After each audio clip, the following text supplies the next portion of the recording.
ایک مرتبہ جرمنی جانا ہوا، شہر کا نام میں ارادتاً نہیں بتاؤں گا، تو وہاں ایک مرتبہ اس عاجز نے کچھ اللہ کی مدد، اللہ کی نصرت کے متعلق بیان کیا۔ بعد میں کھانے کا وقت آ گیا تو کھانے پہ ایک پاکستانی انجینئر صاحب ملے جو وہاں کافی عرصہ سے سیٹلڈ تھے۔ مجھے کہنے لگے جی میں آپ سے ایک بات عرض کروں؟ میں نے کہا کیا؟ کہنے لگے اللہ تعالیٰ مولویوں کی بڑی فیور کرتے ہیں۔ میں نے کہا بات تو سچ ہے۔ اب چونکہ کھانا کھا رہے تھے پھر وہ کھانا کھانے لگ گئے۔ پھر کچھ دیر کے بعد کہنے لگے جی اللہ تعالیٰ مولویوں کی بڑی فیور کرتے ہیں۔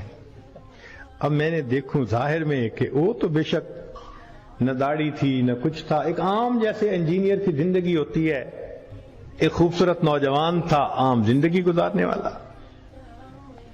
جب کھانا ختم ہونے لگا نا تو پھر ذرا میرے وہ قریب ہو کے بیٹھ گیا، پھر کہتا ہے جی اللہ تعالیٰ مولویوں کی بڑی فیور کرتا۔ اب مجھے سمجھ لگی کہ یہ کچھ کہنا چاہتا ہے لیکن ذرا اس کو وقت چاہیے، علیحدگی چاہیے۔ تو وہ ہم لوگ الگ کرسیوں پہ جا کے بیٹھ گئے۔ میں نے ان سے پوچھا آپ کیا کہنا چاہتے ہیں جو بےتاب ہیں اتنی دیر سے؟ کہتے ہیں جی اپنا واقعہ سنائیں۔ کہنے لگا جی میں نے لاہور سے انجینئرنگ کی، پھر یہاں ایک کمپنی میں میری نوکری لگی، بہترین نوکری، زبردست تنخواہ، اور میں انٹیلیجنٹ بھی بڑا۔ میں پچھلے اتنے سالوں سے اس کمپنی میں نوکری کر رہا۔ ہمارے دفتر میں یہاں کے ماحول کے مطابق مرد بھی انجینئر ہیں، لڑکیاں بھی انجینئر ہیں۔ تو ایک لڑکی انجینئر جرمنی کی، وہ ہماری کولیگ تھی، اتنی خوبصورت تھی کہ دیکھ کے بندہ سوچتا تھا کہ اللہ نے ایسی بھی مخلوق پیدا کی ہے، اور اس کے ساتھ ساتھ اتنی ذہین اور اتنے اچھے اخلاق والی کہ دفتر کے جتنے جوان لڑکے تھے ہر ایک وش کرتا تھا کہ میرے ساتھ اس کا تعلق جڑ جائے۔ جرمن بھی اسی کوشش میں لگے ہوئے تھے، دوسرے بھی کسی کوشش میں، مگر اس کی زندگی بڑی کلین نظر آتی تھی۔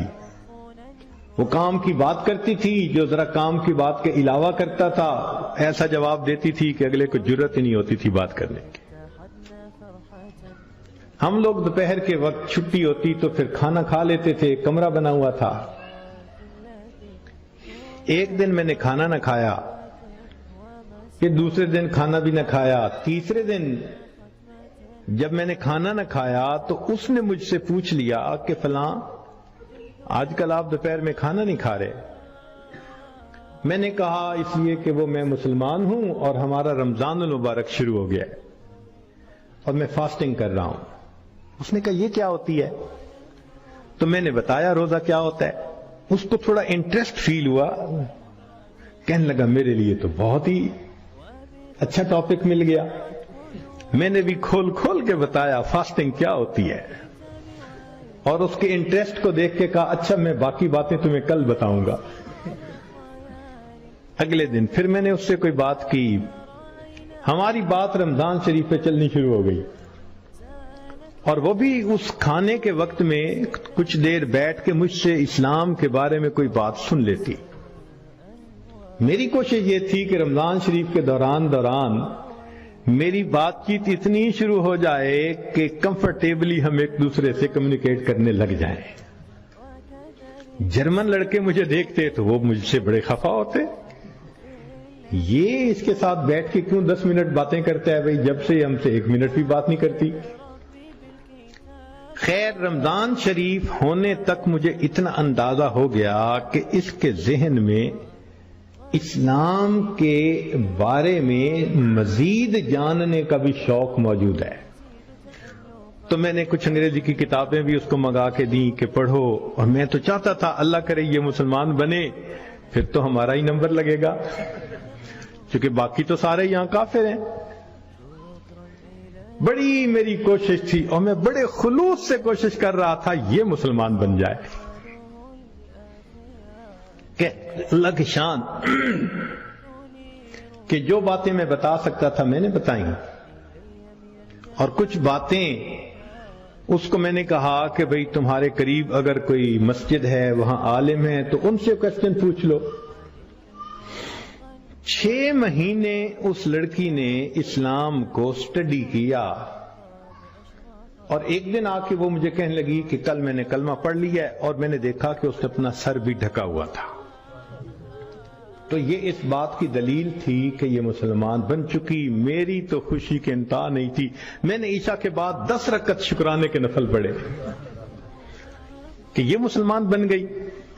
میں کلیگ بھی ہوں، مسلمان بھی ہوں، اس کے پاس تو کوئی دوسری آپشن ہی نہیں ہے، تو اب میرا کام آسان ہو گیا۔ اب وہ جب موقع ہوتا نماز بھی پڑھتی، مگر زندگی چلتی رہی۔ سال میں ہمیں چھٹیاں ملتی تھیں جو اکثر وہاں کے مقامی لوگ یورپ میں ادھر ادھر بیچز پہ گزارا کرتے تھے۔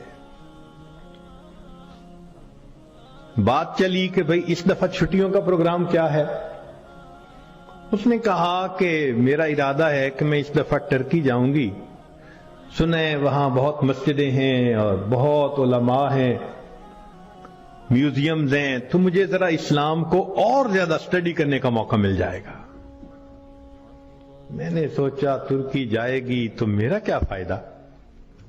اب میں نے اس کو آئیڈیا دیا، فوڈ فار تھاٹ۔ ان کا تمہیں کیا پتا، اصل تو دین پاکستان میں ہے۔ اتنی مسجدیں ہیں، اتنے یہ علماء ہیں، اتنے فلاں ہیں۔ اب میں نے ایسی سہانی سٹوری اس کو سنائی کہ اس کو لگا کہ اگر مجھے دین سمجھنا ہے تو شاید وہاں انفارمیشن زیادہ مل سکیں گی۔ اور ادھر میں نے اپنی امی کو فون بھی کر دیا، امی میں کوشش کر رہا ہوں کہ یہاں سے ایک لڑکی آ جائے پاکستان، بس اس کو پھر آپ شادی کے لیے تیار کرنا، یہ آپ کا کام ہوگا۔ امی نے کہا بیٹا بات ہی کوئی نہیں۔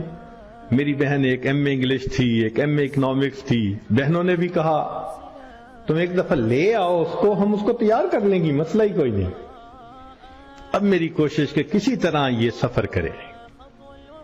2-3 دن وہ سوچتی رہی، پھر اس نے کہا کہ اچھا ٹھیک، میں نے ارادہ کیا ہے کہ ان چھٹیوں میں پاکستان جاؤں گی، مگر میں اپنی ارینجمنٹ خود کروں گی، تم فلائٹ نمبر بس بتا دو کب جا رہے ہو۔ تو میں نے کہا ٹھیک۔ اب جس دن میں نے فلائٹ پہ آنا تھا، اور اس نے بھی 2 لفظ کہے تھے کہ ہاں میں بکنگ کروا لوں گی، کہنے لگا کہ میں تو 1 گھنٹے یعنی 3 گھنٹے پہلے پہنچنے کی بجائے 4-5 گھنٹے پہلے پہنچا ہوا تھا۔ جلدی سے چیک ان کروا کے اب میں تلاش کر رہا تھا کہ کب آئے۔ خیر اس کو آنے میں کچھ دیر ہو گئی، مگر میں نے دیکھا کہ وہ آ گئی تو میں بڑا مطمئن ہو گیا، اب یہ پاکستان آ رہی ہے۔ خیر جب پاکستان اترے تو میرے گھر والے رشتہ دار سب مجھے ریسیو کرنے آئے ہوئے تھے، تو گھر کی عورتیں اس کو بھی ملی۔ اس نے کہا کہ دیکھو میں نے ہوٹل کی بکنگ کروائی ہوئی ہے اور میں اس وقت تھکی ہوئی ہوں سفر کر کے، تو میں سیدھا ہوٹل میں جاؤں گی، اور کل جب میں کسی وقت فریش ہوں گی نا تو عورتوں کو کہا کہ تم ہوٹل آ جانا، میں تم سے ڈسکس کر لوں گی کہ مجھے کہاں کا انفارمیشن مل سکتی ہے۔ میری بہنیں اس کو دیکھ کے تو حیران ہو گئیں، اور انہوں نے شادی کی ڈیٹ اور پلاننگ وہ بھی شروع کر دی۔ اگلے دن میری امی گئی اور اس کو کہا کہ بھائی آپ ہوٹل میں کیوں رہتی ہو، ہمارے گھر میں آؤ۔ اس نے کہا میں ذرا یہاں کمفرٹیبل ہوں۔ امی نے کہا چلو کھانا کھانے ہی آ جاؤ۔ اس نے کہا ٹھیک، تو وہ ایک وقت کھانے کے لیے گھر امی کے ساتھ آ گئی۔ ہمارا گھر ڈیفنس کے اندر اتنا بڑا بہترین محل نما گھر تھا، اور بزنس تھا ہمارا، کار ڈیلرشپ تھی۔ اب جو کار ڈیلر ہو وہ تو کروڑوں پتی ہوتا ہے۔ چھوٹا بھائی میرا مجھ سے بھی زیادہ خوبصورت نوجوان۔ خیر میری بہنوں نے بڑی کوشش کی کہ بھئی کسی طرح وہ ہاں کر دے کہ میرے ساتھ اس کی شادی پہ وہ راضی ہے، مگر وہ خاموش ہو جاتی، وہ ہاں نہیں کرتی تھی۔ پریشانی ہونے لگ گئی. دن گزر رہے ہیں اور ہاں نہیں کر رہی ہے. تو کہنے لگے کہ ایک دن جو ہے امی نے کہا کہ بیٹا اگر تم سے وہ راضی نہیں تو تمہارا چھوٹا بھائی بھی تو ہے, ہم اس کی آپشن دے دیتے ہیں. میں نے کہا ٹھیک ہے کوئی بات نہیں. امی نے چھوٹے بھائی کی آپشن دے دی. وہ سن کے پھر چپ ہو گئی. حتیٰ کہ آدھے سے زیادہ دن گزر گئے. فرض کرو 20 دن اس نے رہنا تھا تو 10-12 دن گزر گئے. اب امی کو ذرا فکر ہونے لگ گئی کہ یہ نہیں مانے گی. ہم پریشان بھی تھے. اللہ کی شان, ایک دن وہ امی کے ساتھ بیٹھی بات چیت کر رہی تھی. کچھ کہنے لگا میرے ایک چچا ہیں, تبلیغی بندے ہیں, سارا دن مسجد میں پڑے رہتے ہیں اور کام ہی کوئی نہیں ان کو. ان کا ایک بیٹا ہے اور اس بیٹے کو انہوں نے جامعہ اشرفیہ سے مولوی بنا دیا. وہ چونکہ میرے امی کے قریبی رشتہ دار ہیں تو وہ نوجوان ہمارے گھر آیا امی کو کوئی چیز دینے کے لیے. تو اس لڑکی کی ذرا دور سے نظر پڑ گئی کہ ایک بندہ ہے, داڑھی والا بھی ہے, ٹوپی بھی ہے اور وضاقتہ بھی دینی ہے. اس نے میری امی سے پوچھ لیا یہ کون ہے؟ اس نے کہا یہ میرے دیور کا بیٹا ہے, عالم ہے.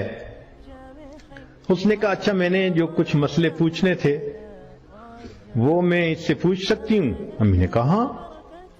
کہنے لگا امی نے وہ مولوی صاحب کو بلا لیا اور وہ مولوی صاحب آ کے یوں نگاہیں نیچی کر کے کھڑے ہو گئے. یہ اس نے 1-2 باتیں پوچھی, اس نے آگے سے جواب دیا اور جیسے روٹھا ہوا بندہ ہوتا ہے وہ مولوی صاحب چلے گئے. اس نے جاتے ہوئے اس سے پوچھ لیا کہ بھئی اگر کوئی اور بات پوچھنی ہو تو آپ کا ٹیلی فون نمبر. اس نے ٹیلی فون نمبر دے دیا. 1-2 دن ٹیلی فون پہ یہ اس سے بات کرتی رہی. کہنے لگے کہ چوتھے دن ہمیں پتا چلا کہ لڑکی نے اس سے خود بات کی, کیا تم مجھ سے نکاح کرنا چاہتے ہو؟ کہنے لگے مولوی صاحب نے جواب دیا میں ابو سے پوچھوں گا. ابو سے پوچھوں گا. اس نے ابو سے پوچھا. ابو نے کہا کہ بیٹا ساری دنیا مسلم مومن کے لیے اس کا ملک ہے, اگر تمہارا رزق اللہ نے وہاں لکھا ہے تم دین کی نیت سے جاؤ, اللہ کے دین کا کام کرو وہاں. کہنے لگا لڑکے نے ہاں کر دی. اگلے دن اس نے کیا کیا کہ وہ لڑکے نے اپنے 2-4 رشتہ داروں کو بلا لیا, سادگی کے ساتھ نکاح ہو گیا.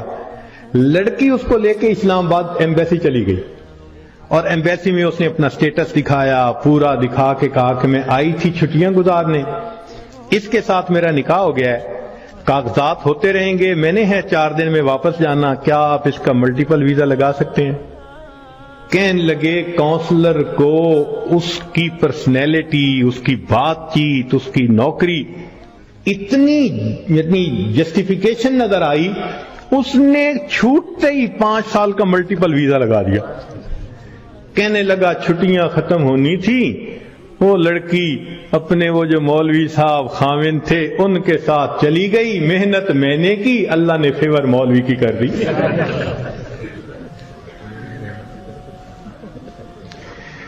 وَهُوَ يَتَوَلَّى الصَّالِحِينَ.